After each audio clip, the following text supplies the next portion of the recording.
From New York City, for our viewers worldwide, I'm Manus Cranny in for Jonathan Farrell. We've moved from being blinded by the light of tech to blown away by the jobs report on these markets. Countdown to the open, it starts right now. Everything you need to get set for the start of U.S. trading.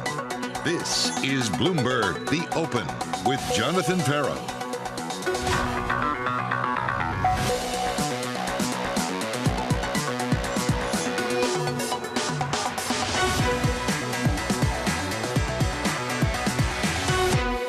Coming up on the show, U.S. payrolls come in hotter than expected.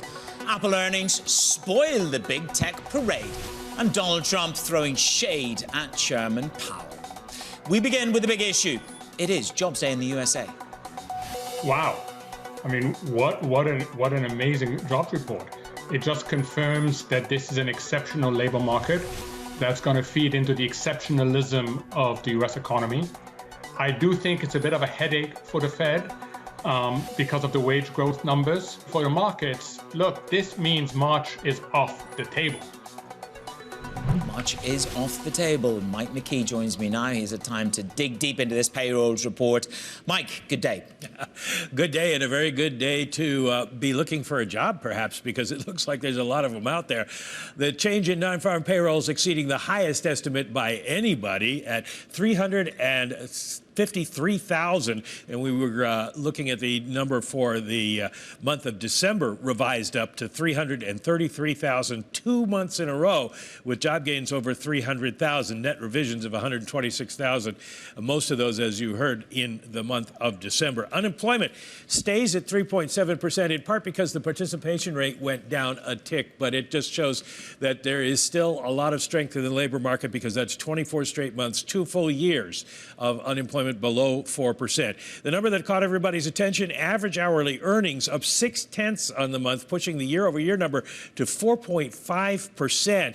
But that happened back in January of 2022 as well, and the next month they gave it all back at a flat reading. So we'll see if it's just an outlier, in part because hours worked went down a little. You can see the revisions there. These are the months for the revisions.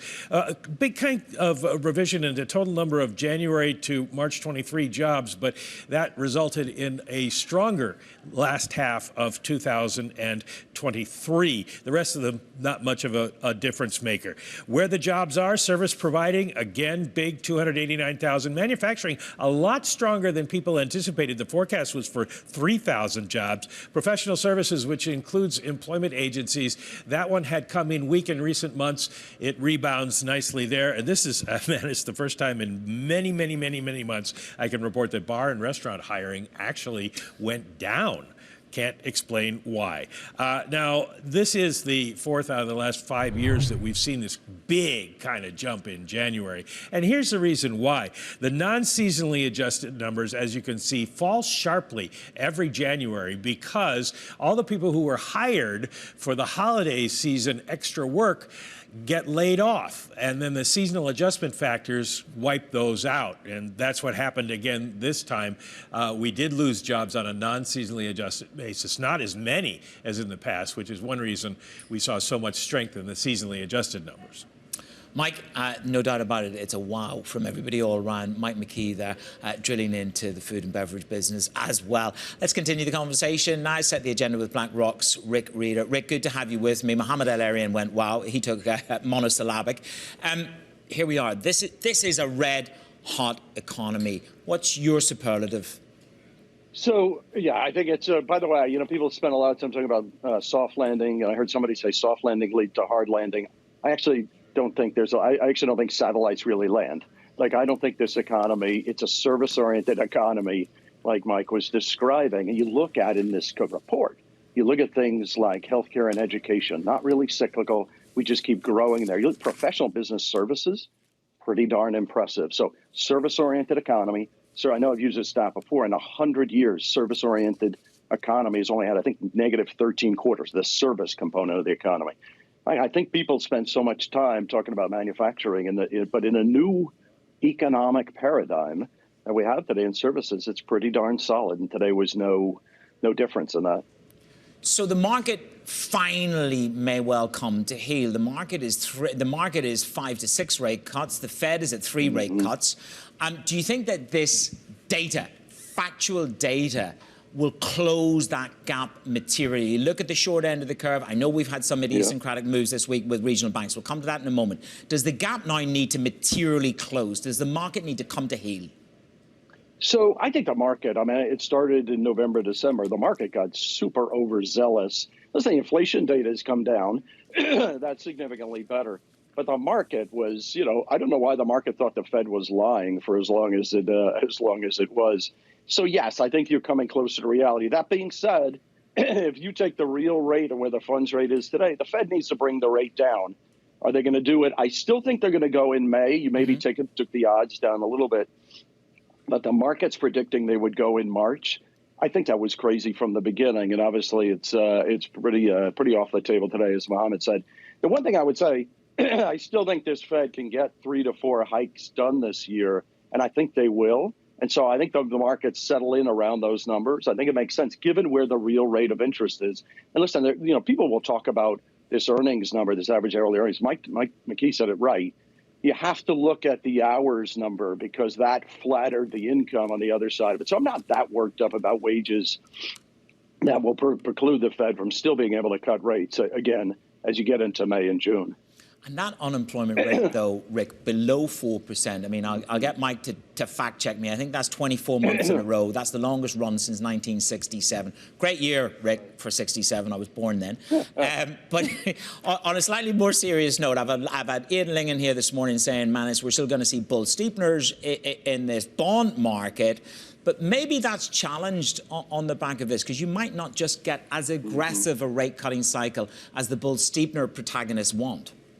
So I think there are two parts. By the way, I was a toddler in '67, so I was barely. So I'd say a couple of things to that end. Listen, I still think the curve's going to steepen, but like you say, it maybe needs a little time to marinate a bit with the data that we're seeing. Listen, I thought it was a really important point that Chair Powell said in the press conference. He talked about growth, and he said you got to separate out growth from their mandate. The mandate's full employment and price stability. If you're running full employment where you are, and price stability is happening. We think core PCE is going to be in around 2.3 over the next couple of months. You're getting pretty darn close to target. You can start reducing the rate. The curve can steepen. But like you say, it needs a little bit of time to mature and, going forward. And by the way, the demand for long-end interest rates, the demand for yielding product in the markets is so profound today that I think it keeps the whole curve in pretty good shape for a while. Again, a reasonable readjustment today, as I think it should, particularly in the front end. But I still think the need for fixed income or the desire for people to get these yields is going to be there for a while. You're a good man. So we're marinating the steepener. And it's a bit like going to a barbecue with Rick Reeder, isn't it? Look, I know you're a natural proclivity to buy bonds. You're an evangelist of that. So when I get a nice spike, even in the short end, somebody was talking me through ladders yesterday, which sort of like, okay, I need to understand that. But, at moments like this, Rick, is this where you still get the opportunity to take on additional sovereign and credit? So by the way, evangelist is better than I think the vigilante term I think that's out there. So I'd say a couple of things. Do you think about where we're funding companies today? And by the way, I'll go to Europe, which is the more extreme version of it. Do you know we were funding 80% of the companies in the front of the curve at negative yield if you go back a couple of years ago? It's beautiful. A beautiful thing. We're lending companies money here. Just take it at negative yields. Now, if you're an investor in these bonds, particularly if you're a dollar investor, you're getting 6%-ish, depending on where you are. If you're high yield in Europe, you're getting 8-ish. And then, in the U.S., you're still getting 5.5, 6, 6.5, depending on where you are in the credit rating. Those yields to fund companies who are in better shape from a credit perspective than arguably they've ever been in because they term their debt out when rates were at 0 or negative. So listen, I like buying yield. Like, I think you just sit on this yield. The Fed's going to cut rates. There's no emergency today, given where we are. But this is a really different dynamic than last year or the year before.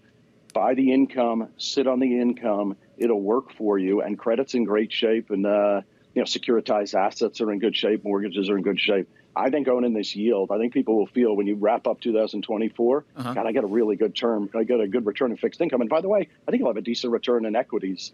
But augmenting it with more income, I think, is going to be the right trade for 24. I'm hoping so, because I'm all in on this whole American dream thing, Rick. I've got the 60-40 portfolio going on, and we're just about to deploy. So we must be near the top of one of these markets. Now, we had a regional bank anaphylactic shock moment this week. Nobody was expecting it. Big shock. Commercial real estate's got a problem. But the bond market went bid. 2s and 5s. 5s the lowest since June of last year. A salient reminder that there is idiosyncratic risk or something more protracted in commercial real estate. For you as a house, do you see it as idiosyncratic risk or something more pervasive that I should be wary of? Because the market just bought bonds and didn't bother to ask any questions. For you, your up sum on regional bank, idiosyncratic or something more malevolent? So, listen, I think more idiosyncratic, but I think you have to, the markets are super sensitive to what happened and the impact that had on rates, the impact that had on the broad financial system. So I think you have to respect that. I think the market's got a little overdone on that. Listen, I think there's something that's really important around this. There are, I think the number is 4,750 banks in the U.S. I think the country with the second most banks is Russia or the U.K. at 300 and something. There are a lot of local banks in the United savings and loans, credit unions. My sense is there's going to be consolidation. It's really hard when you fund yourself at these high levels of yield and your earning assets are significantly below that.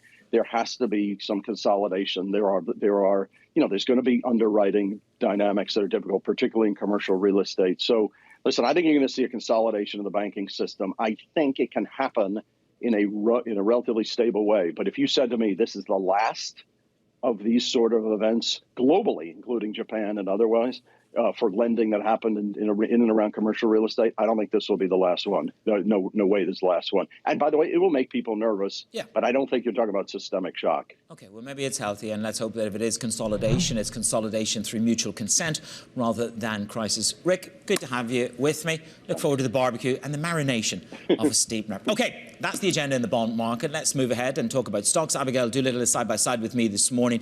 What have you got? I mean, look at that Meta. Bang, bang, bang. Yeah, that Meta is really an eye-opener when I saw that 17% gain, but not going to the upside. We do have Apple down 3.3%. In fact, if it stays down into the open, it will be down 7 out of the last 8 days. Right now, down 6% year to date. They put up a solid December quarter, but beneath the surface, the China slump continues. 20% of revenue last year, plunging 13% last quarter. Not offset that fear around that by the first quarter of sales growth in about a year. Meta, though, there you go, 16%, gaining by 16% in the pre-market. They beat their fourth quarter. It was described as spectacular by one analyst. The outlook was up solidly, and they did, of course, announce a $50 billion buyback to entice new investors. And then Amazon up 6.4%. They reported strong sales. It was the strongest online e-commerce quarter since the pandemic. Their operating income outlook is rosy. It looks like some of those cost-cutting efforts are in place and helping out that bottom line for the year ahead, Manus.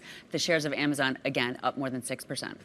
Okay, Abby, thank you very much. Stay with me. We've got more work to do together. Coming up on the show, it is big tech. It's delivering mixed results. They are starting to lose share within the China market. At the very least, replacement cycles are slowing within China.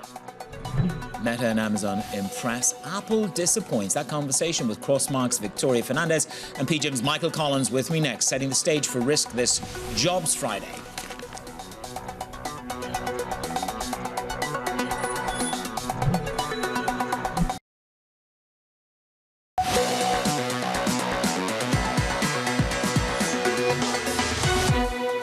They are starting to lose share within the China market. At the very least, replacement cycles are slowing within China. Outside of that, the results were actually very, very good. I mean, you pointed to the growth in Asia, grew about 7%. Apple very underpenetrated in most markets outside of the U.S. and China. Actually, they've only got 20% of the global share of the smartphone market. Apple posting weaker results out of China despite the total iPhone sales topping the estimates. The CFO says this: "We are not happy with the decline. We know China is the most competitive market in the world. We continue to see significant opportunity for us in China in the long term." Wonderful PR statement.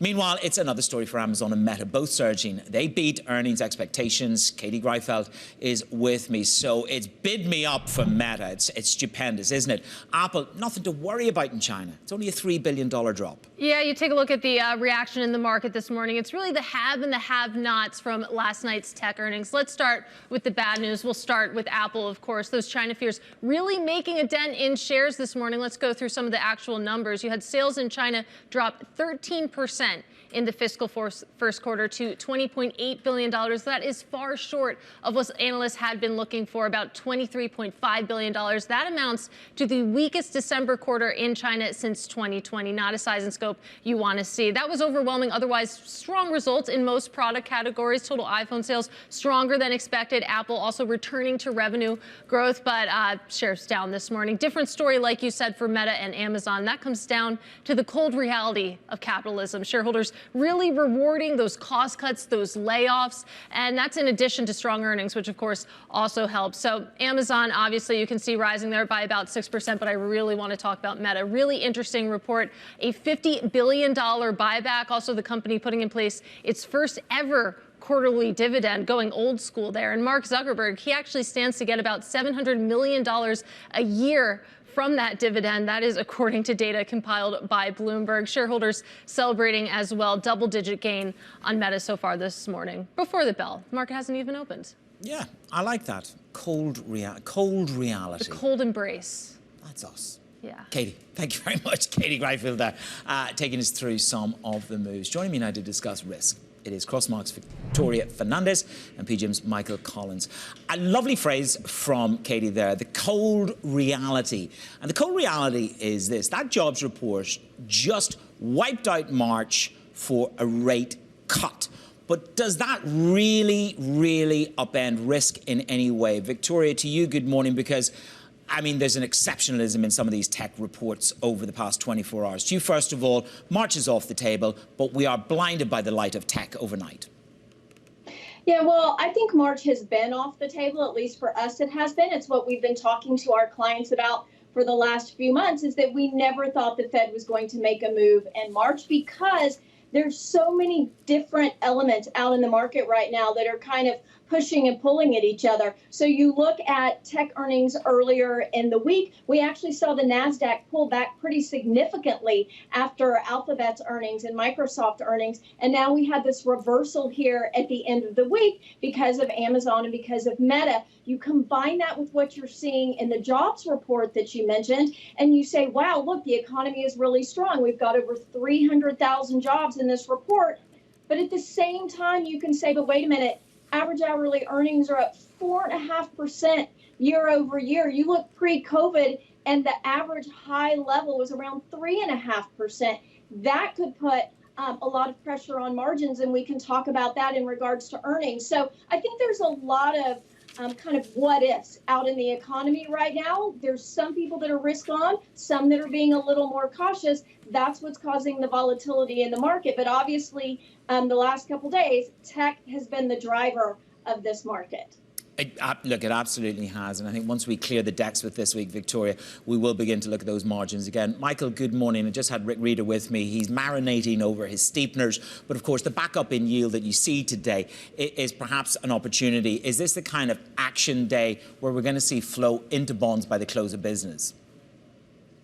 Yeah, Manus, this is actually, as Rick said, not a bad place to be for fixed income investors. You know, interestingly, we've been getting a little nervous and disappointed that we had such a big drop in yields, you know, from 5% last fall to, you know, into the 380s so quickly. And we're concerned that a lot of our clients, who we've been advising, frankly, to leg into the duration trade, continue to leg into fixed income, that maybe missed a big part of the rally. And now this gives us another bite at the apple, right? So our advice has been, you know, you get that 10-year into the fours, between 4 and 4.5, and you're in the buy zone, you know, in the low. You're in the kill zone. Degrees, you're probably in the sell zone. So I think this is actually good that you can earn this yield for a longer period of time. I mean, look, two very different asset classes that we got to talk about. Michael, you know, today we're fully effusive, fully bullish on Meta, Amazon, etc., and nobody seems to be bothered remotely about Apple's disappointment in China. I mean, 3% is hardly what you call rocking it on the downside. You warn, though, that the Fed could keep us too high for too long. Really? Yeah, I mean, that's really the big risk over the intermediate term, man. It's in the near term. The economy certainly seems to be firing on all cylinders. I mean, you really have to squint to see the cracks in the system. If anything, we're just going through these kind of rolling sectors that are slowing down. I mean, consumers boomed last year, industrials lagged, and it seems to be rotating the other way this year to some extent. But that was predicated on the notion that rates are going to be lower, you know, in the next year or two. And I think the risk is that the Fed is too slow to react. And that's their MO historically. All right. Well, look, you know, on the way up, it was ramped up, but late. Let's see how delayed they are on the way down. Victoria, let's close it off. I mean, one of the monikers this morning is that 2023 was a year of efficiency within big tech, and this year is going to be the year of reward. Briefly, do you begin to take some people out of the Mag 7 in 40 seconds? So, Manus, we've been taking people not completely out of those names, but trimming those names. We're a firm believer that as these names were making highs, as they continue to move higher over the end of last year, even beginning of this year, to trim some of those names and put them in other places. We're looking at financials, we're looking at healthcare, other areas that had been a little bit beaten down. You're starting to see some relative leadership there in those sectors. So we would trim some of these names, put your money to work in other places, even including fixed income like you and Michael were speaking about. The two of you can agree to have lunch then together. Victoria, Michael, stay with us. We've got more work to do out of the two of you on this jobs day. Morning calls a little bit later. We're going to talk about Apple spoiling the big tech parade amid weakening results in China. That conversation just ahead of the opening bell. Don't miss it. This is Bloomberg.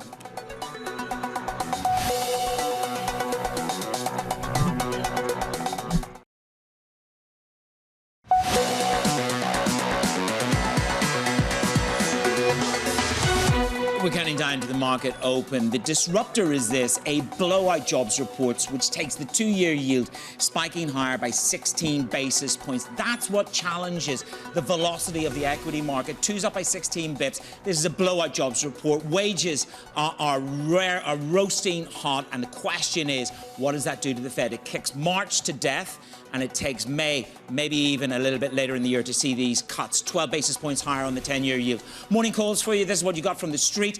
You've got some big recommendations out this morning. Citigroup upgrading Macy's to neutral, highlighting the stock's improving risk-reward. Deutsche Bank downgrades New York Community Bank to hold, saying there's just too much uncertainty in the credit quality.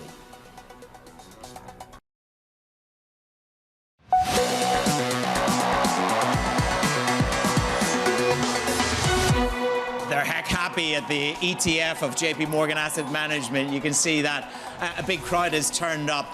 The question is, what happens to these markets next? You've had a blowout jobs report, but yet you have the drag from Apple, the drag from Tesla, battles against Meta, barnstorming up by 18%. That is all about AI in the future. Futures are set for a rise, but the injurious point to the equity market rally this morning is the bond market. Twos are up by 16 basis points because March has been annihilated in terms of a possible rate-cutting cycle from the Federal Reserve. Focus on the two-year yields, up 15 basis points at the moment. We're moving higher across the curve. We've just had Rick Reeder with us there saying that the steepeners are being marinated. Crude down by 1.5% this morning, and the euro dollar, that is the euro down and the dollar bid by 0.6%. With a spike in yields, so goes the dollar goes bid, euro goes offered. Again, it is the differential between who will cut first, i.e. Europe, relative to the United States of America. It is about rates and a little slither of Roro. Let me take you through the market open. I mentioned Apple at the start, and it is a weaker set of numbers on China. That overshadows an otherwise strong set of results on the iPhone, along with services. Ed Ludlow is there to tell us why the market should be more focused on China. Well, the market's disappointed in China. As you know, CFO Luca Maestri spoke with our own Emily Chang and said, we are disappointed with the decline in sales in Greater China. You know, they missed the mark in that market by a $3 billion margin, while overall growth did return. So very minimal growth on the top line. They exceeded overall sales by $1 billion. What I'm trying to understand is the stock's down 3.5%. Is what are kind of incongruous and mixed messages about the iPhone in China. So the CFO of Apple tells us we're disappointed with the decline in Greater China. But if you go to the transcript of the earnings call, right at the top of his opening remarks, he cites third-party data from Kantar that they use to argue that in China, in urban China, Apple claims 4 out of the top 6 spots on the handset market. So this is a line they've repeated in the past where they basically say the weakness in China doesn't relate to iPhone, and iPhone is everything in this context. Overall, iPhone sales beat in the quarter. And they've leaned into the idea that it's a lack of new refresh or new products on the Mac and iPad line. So I don't think we came away with a big understanding there. That said, one area the street is really focused on is the global growth in installed device base. Across all Apple devices, people around the world who have a phone, iPad, Mac, wearables, whatever, that number continues to grow impressively. And they also went some way to address the concerns about upcoming regulation in Europe, with which they have to be compliant in the context of software and online store. You know, 7% of those online store sales are from the European Union. So the market's down 3%, the stock's back to where it was in November. A mixed bag, but if you look in aggregate at this earnings season for mega cap tech, it's been a long one and it's not even really got going yet. Apple's probably the laggard in that magnificent group, right, Manus? Yeah, I mean, I look at some of those lines. I was on the T Live yesterday evening at home, and in Apple, they say China is our most competitive market. And then there's a lovely reflection by one or two of the analysts, Ed, which is they take you back to HP and Dell in the 2010s. That's the beginning of the long goodbye. I don't think anybody's saying that about Apple today, but maybe it is the challenge in China. Ed, thank you very much. Ed Ludlow, keeping it real with the interviews on the West Coast. Let's stick with big tech. Amazon posts better than expected fourth quarter numbers. The drive. E-commerce, continued growth in the advertising. Abigail Doolittle is with me to take me through the numbers. I'm a big fan of Amazon. Well, I'm guessing maybe then you were a part of those blowout holiday sales numbers, the best since the pandemic, really, on a quarterly basis. And overall, they did put up a sales beat, as you mentioned. Operating income, or adjusted earnings, I should say, a slight miss, but the blowout for sales overall beating up 14% year over year, about $169 billion. And again, driven by that strong holiday season for e-commerce. In addition, the cloud stabilized. Analysts are also highlighting margin improvement as a bright spot. And in terms of the outlook, the net income outlook is stronger than expected. Cost cutting really taking hold. Of course, they were one of the big tech companies last year to cut jobs, more than 35,000. Now, when I dig in a little bit, Manus, valuation looks a little bit pricey, 33 times forward earnings on about 13% sales growth. But today we have the stock up 6.1%, the best day of the year since October of last year. And right now we're almost a double off of the lows from 2022. So investors liking what they saw out of Amazon. Okay, Abby, thank you very much. Whole paycheck, Whole Foods. Meta shares are jumping on earnings. Actually, it's very good value at Whole Foods, just to reframe. Then it's a $50 billion buyback, of course, at Meta. And it's the first ever quarterly dividend. Katie Greifeld is with me. Hurrah, how to allay the bears. The year of efficiency is barreling on here, Manus. Fourth quarter results, they were strong. Of course, we're talking about sales gaining 25%, profits tripling, but it almost feels like those are just details in this report, because the focus is on that $50 billion buyback that you just talked about. That is the biggest announced buyback since 2021. And like you said, Meta unveiling its first ever quarterly dividend of 50 cents a share. That is good news for shareholders. Good news, too, for Mark Zuckerberg, who owns a ton of Meta shares. But in any case, we also heard from Zuckerberg that he's developed an appreciation for a leaner company. Remember, along with Amazon, Meta has cut tens of thousands of jobs over the past couple of years. And even as Zuckerberg really looks ahead to some of his big ambitions, the CEO said that he'd like to keep new hires, quote, relatively minimal to stay lean. And you can see that shareholders are psyched. Meta currently up over 16%, already at an all-time high today. Yep, and it's certainly keeping a handle on the OPEX and the CAPEX as well. Katie, thank you very much for the very latest there. And finally, a solid set of results on the energy sector. Exxon and Chevron topping the earnings forecast with shale drilling fueling that stronger output. Simone Foxman has the details. Simone, what have we got?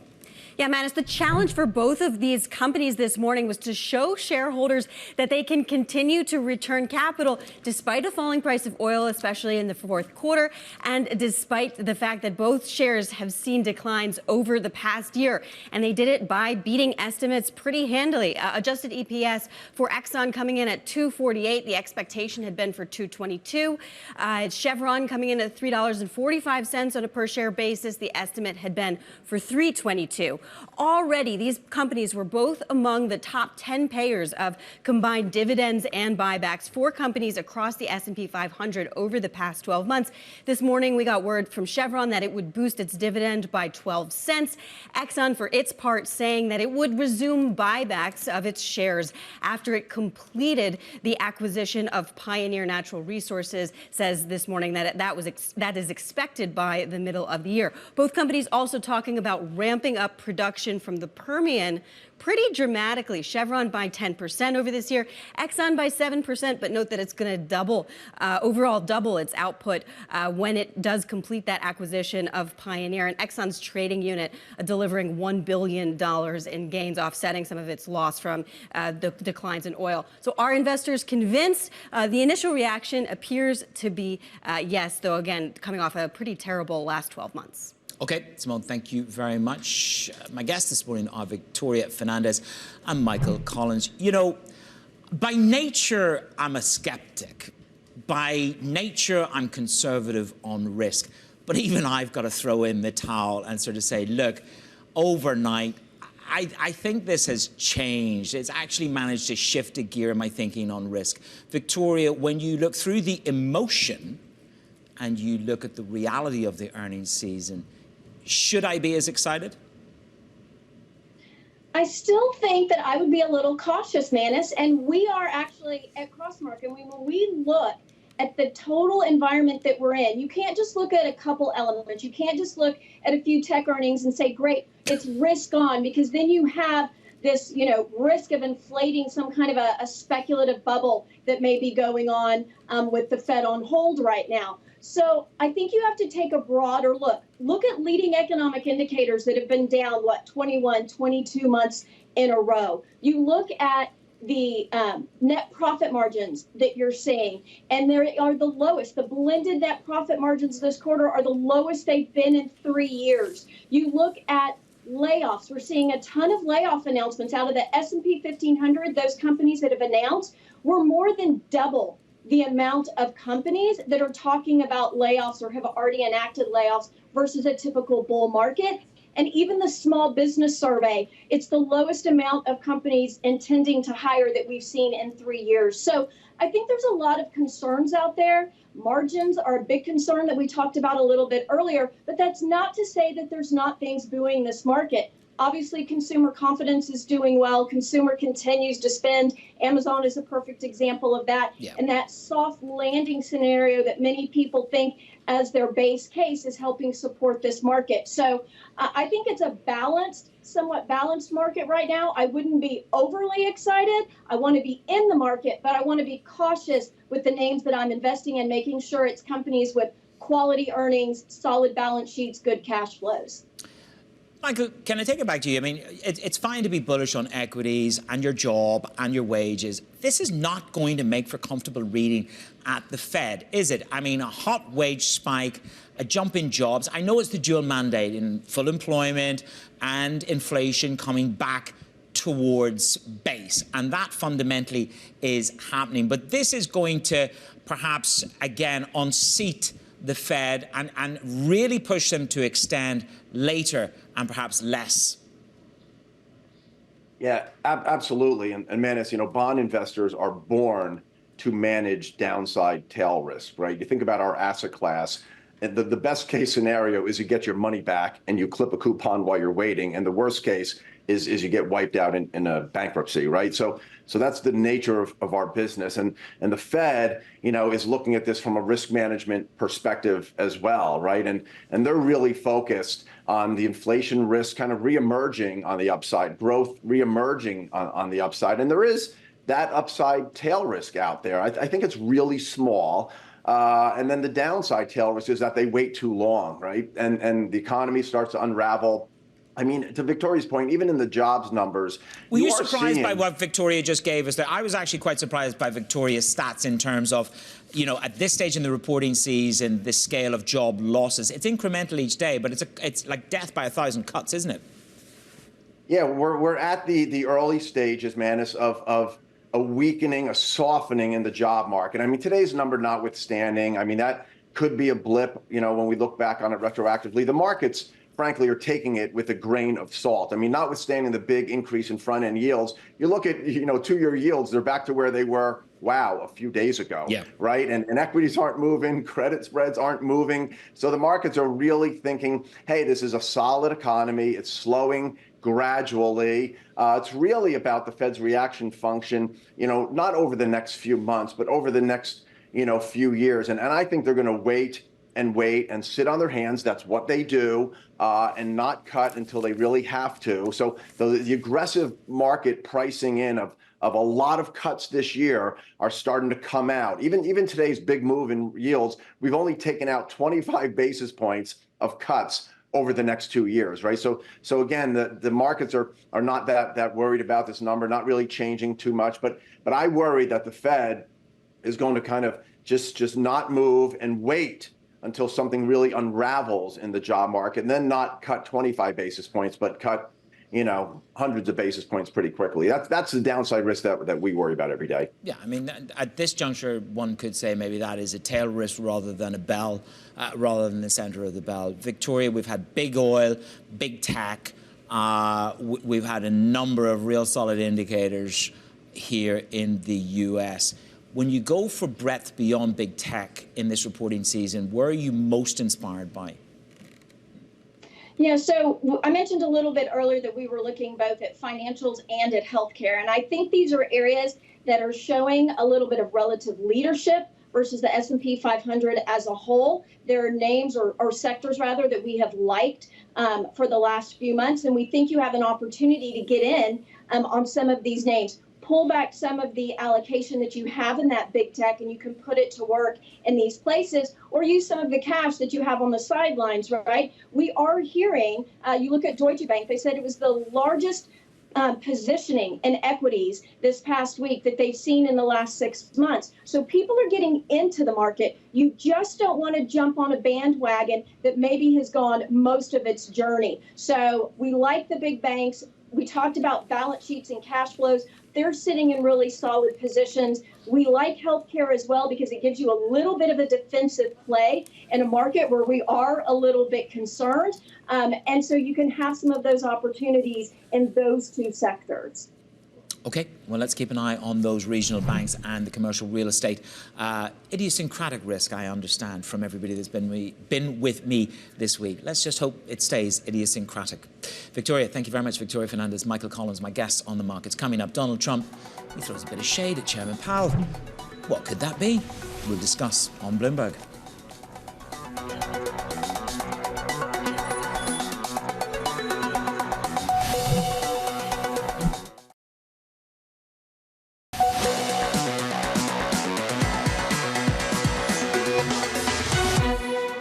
Back to the economy for a second. Would you reappoint Jay Powell? No, I wouldn't do that. You wouldn't reappoint him? No. Because he missed inflation? He did miss, but no, I wouldn't be inclined. Who's your choice for Fed chairman? I would have a couple of choices. I can't tell you now.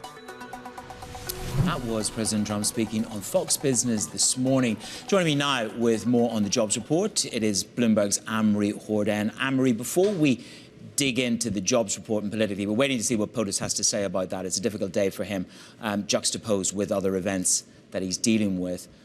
But that interview with Maria Bartiromo this morning, it's interesting, isn't it, in terms of you wouldn't reappoint Powell? Well, we've heard this before from the former president, Donald Trump, and he said, I think he's going to do something to help the Democrats if he lowers interest rates. So already you see the former president making this timeline that the financial markets are having, this debate about the timeline of when the Fed is actually going to go and cut rates.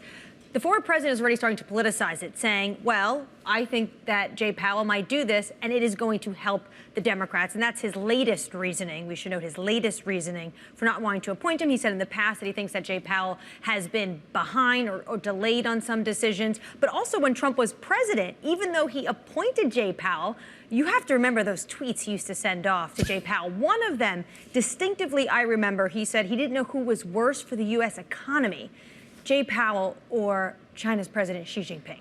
Wow, I mean, that takes you back. I mean, it was Twitter in the middle of the night. I remember I was living in the Middle East, and literally we got the tweets way ahead when you were all asleep. Look, here we are. We have the jobs report, which is going to be good news for the administration. Wages are hot. Jobs are plentiful. How do they communicate that? Because one of the criticisms has been the inability to articulate significant economic wins. Absolutely. You've seen that in poll after poll. Our latest poll shows that in swing states, these critical voters say that they trust the former president, Donald Trump, when it comes to the economy. So the administration has a really good story to tell this morning. This is a blowout jobs report, and we're waiting for the president. He usually comes out with a statement. And Manus, I can guarantee you one line he is going to use. For 2 years straight, marking today, the unemployment rate has been at 4% or lower. That is pretty astonishing given the fact where we were in the depths of COVID. When does this politically turn into a tailwind? You and I talked about the swing states. We've done it. We've covered it on Bloomberg, the Morning Consult poll. They trust Trump on so many other issues, and the economy is where they trust him more. Potentially, we're starting to see that shift a little bit in sentiment. We saw that in the Michigan survey. We also saw that in the Conference Board. People are starting to feel better about the economy. But as they're starting to feel better about the economy, another important issue that's becoming front and center for them is immigration. And in our poll, when you ask 65 and older, their two most important issues, it's neck and neck, the economy and immigration. Okay, well, we'll see what the status of POTUS's response a little bit later on. Anne-Marie Jourdain tracking the very latest on the political implications from the jobs report. Sector price action to be had. Abby is with me side by side. I know it's the juxtaposition, Abby, isn't it, between Meta and Tesla. So take us through what's going on. Well, it's also the juxtaposition between those sectors that do well with rates higher and those that do well with them lower, although it's interesting because tech is not following the normal playbook, because we, of course, have communication services up nearly 3% on that blowout quarter from Meta and the outlook. Consumer discretionary being helped out by Amazon. We have tech up just about 0.3%. So that is that juxtaposition with Apple dragging on that sector. But take a look at the bottom, Manus. Real estate, utilities, all down to more than 2%. Those are those dividend-rich stocks. They just don't look good when yields are up more than 10 bips. On the week, it's a similar story. Consumer discretionary is the best sector on the week, up 2.6%. We also have staples higher, so those are sort of uneasy bedfellows. And then on bottom, real estate dragging on that New York Community Bank Corp blowout, or blow up, I should say, and yields higher. And then energy also down 1%. And of course, right now, New York crude is down about 2%. Yeah, that oil market is taking some of the heat out of the Exxon and the Chevron numbers. Abigail, thank you very much. This Friday, coming up in the show, the market moving events for the rest of the day, and of course, next week in your trading diary.